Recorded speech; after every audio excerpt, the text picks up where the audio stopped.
8 फेरों का 8वां वचन। स्वाति ने इसी साल शहर के कॉलेज से पढ़ाई पूरी की है और अब उसके लिए जगह जगह से रिश्ते आने लगे हैं। स्वाति से ज्यादा उसके रिश्तेदारों को उसकी शादी की चिंता है, इसीलिए जो भी स्वाति के घर आता वो किसी नए लड़के की खबर जरूर ले आता। अरे दीदी, ये फोटो देख के बताओ कैसा है। राहुल नाम है लड़के का, मेरी सहेली की बहन का बेटा है। अपनी स्वाति के साथ एकदम प्यारी जोड़ी लगेगी इसकी। जरा दिखाना, फोटो तो बढ़िया लग रहा है। कोई गलत आदत वादत तो नहीं है ना इसे? और कमाता कितना है? अरे कोई गलत आदत नहीं है दीदी, आप कहो तो एक मीटिंग करवा देती हूँ, फिर सब कुछ फाइनल कर लेना। हाँ, ये सही कह रही हो तुम। संडे को स्वाति के पापा भी घर पे ही रहेंगे। बुआ फिर वहाँ से चली जाती है और रात को स्वाति की माँ उससे कहती है, स्वाति बेटा, आज कमला बुआ ने एक लड़के की फोटो दिखाई है। संडे को वो लोग मिलने आ रहे हैं, तैयार हो ना तुम बेटा? अरे मम्मी, आप कहाँ कमला बुआ के चक्कर में आ जाती हो? अभी इतनी जल्दी कोई शादी वादी नहीं करनी है मुझे। अरे बेटा, अच्छा लड़का है, बुआ जानती है उसे अच्छे से। हाँ स्वाति बेटा, एक बार मिल तो लो, बाद में देखेंगे आगे क्या करना है। वैसे तो कमला रिश्ता लाई है तो मना करने का तो कोई सवाल ही नहीं उठता।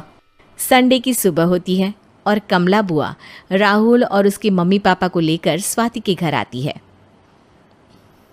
अरे आइए आइए भाभी, इसे अपना ही घर समझिए, इनसे मिलिए। ये मेरे भैया और ये मेरी भाभी हैं।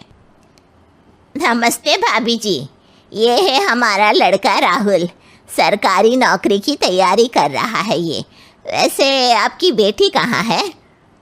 अरे स्वाति बेटा, बाहर आ जाओ। वैसे कितनी पढ़ाई की है स्वाति ने? जी, पोस्ट ग्रेजुएट है हमारी बेटी साइंस में। ये सब तो ठीक है, पर घर संभालना जानती है या नहीं? हमें कौन सी इससे नौकरी करवानी है, नौकरी तो मेरा बेटा करेगा ही। पर मैंने इतनी पढ़ाई की है और आप चाहती हैं कि मैं घर पर ही बैठी रहूं? अरे स्वाति बेटा, ये बड़ों की बात में तुम कहाँ बोल पड़ी? हम सब देख लेंगे क्या करना है क्या नहीं। हम तो इसी बात में विश्वास करते हैं कि घर के लड़के घर में ही रहे तो ज्यादा अच्छा रहता है। वरना भाई साहब, आप तो आजकल के हाल जानते ही हैं, कितनी घटनाएं होने लगी हैं औरतों के खिलाफ। स्वाति बेटा, रसोई का काम तो पूरा जानती हो ना? शादी के बाद तुम्हें ही संभालना है वो सब। अरे बहुत अच्छा खाना बनाती है ये, आप सब लोग इसकी तारीफ करते नहीं थकेंगे। लो भाई, हो गई मीटिंग, अब शादी की तारीख फाइनल कर लेते हैं, क्यों भैया? भाई, हम तो पंडित जी से चर्चा करने के बाद ही तारीख फाइनल करेंगे। सालों से हम उनकी बातें मानते हुए आ रहे हैं। लड़के वाले और कमला बुआ की बातें सुनकर स्वाति एकदम नाराज हो जाती है और उसे लगने लगता है कि शादी के बाद उसे घर पर ही बैठना पड़ेगा। लेकिन घर वालों के आगे उसकी एक नहीं चलती और उसे शादी के लिए हाँ कहना पड़ता है। शादी का दिन आ जाता है और सब मंडप में जमा होते हैं।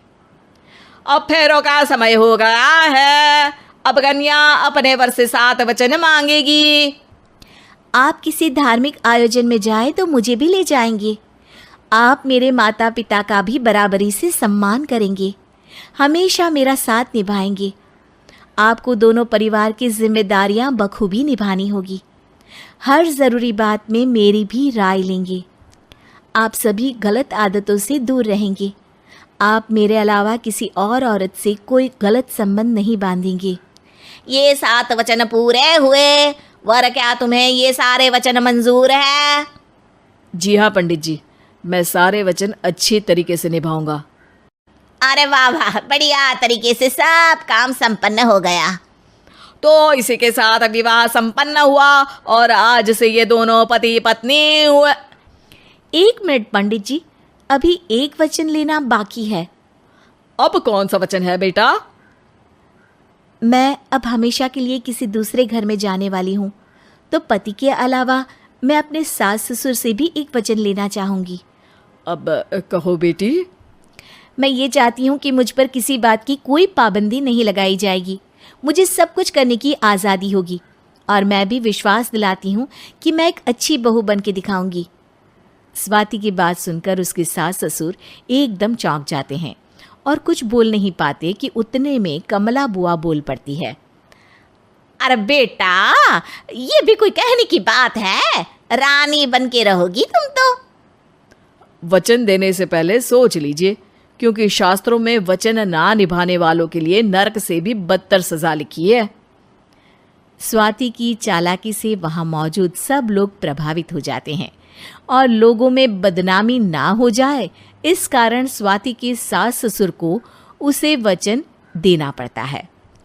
अरे कैसी अपशकुन वाली बातें कर रहे हैं आप पंडित जी। हमें मंजूर है बेटा तुम्हारी शर्त। स्वाति अपनी समझदारी से अपनी बात अपने ससुराल वालों से मनवा लेती है और खुशी खुशी राहुल से शादी कर लेती है। अब से हर शादी में मैं खुद 8 वचन दिलवाऊंगा।